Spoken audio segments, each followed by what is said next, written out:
Canada's PM slammed for refusing to speak English. Parlez-vous français?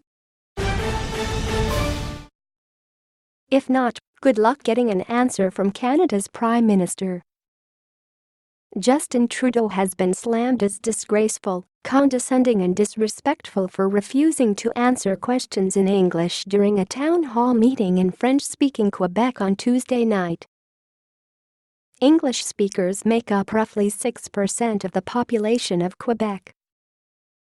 At the meeting, a woman asked in English what could be done to improve access to mental health services for English speakers in the area when those services were only available in French. "Thank you for your use of both official languages," Trudeau replied in French. "But we're in a French province, so I will answer in French." CBC reported the woman grew visibly annoyed as he spoke.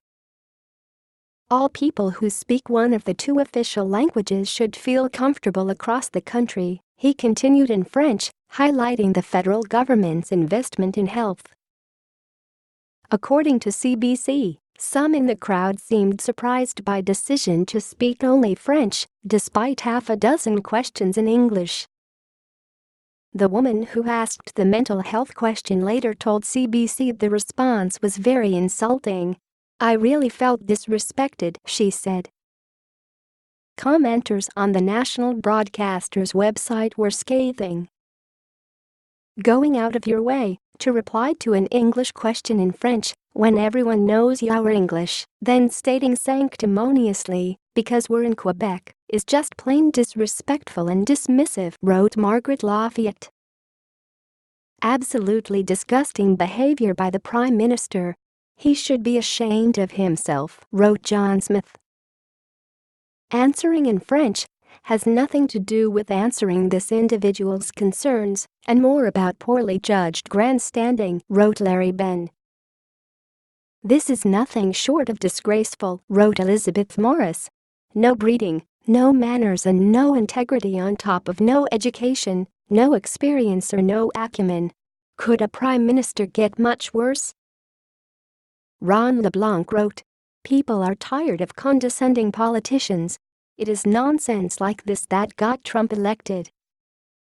Following the outcry, Trudeau fronted a news conference where he, at first, defended his decision to respond only in French before conceding that in retrospect, he perhaps should have answered English questions in English.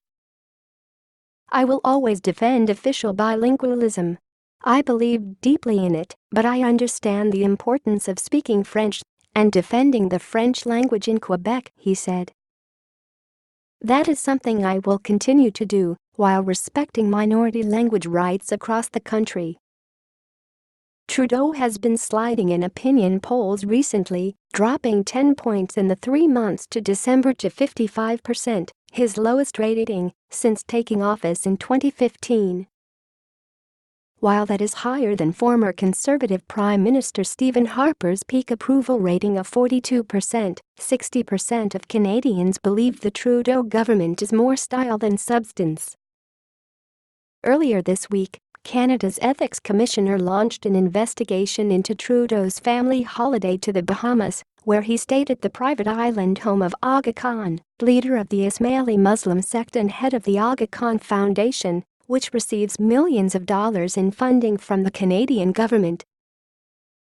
In November, the 44-year-old raised eyebrows with his statement expressing deep sorrow at the death of Cuban dictator Fidel Castro, describing him as a legendary revolutionary and orator who, while a controversial figure, made significant improvements to the education and health care of his island nation.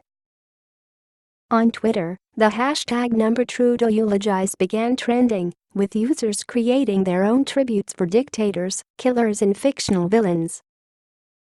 While controversial, Darth Vader achieved great heights in space construction and played a formative role in his son's life, read one tweet. "Today we mourn painter and animal rights activist Adolf Hitler," read another. "His death also highlights the need for suicide awareness." Frank.Chung@news.com.au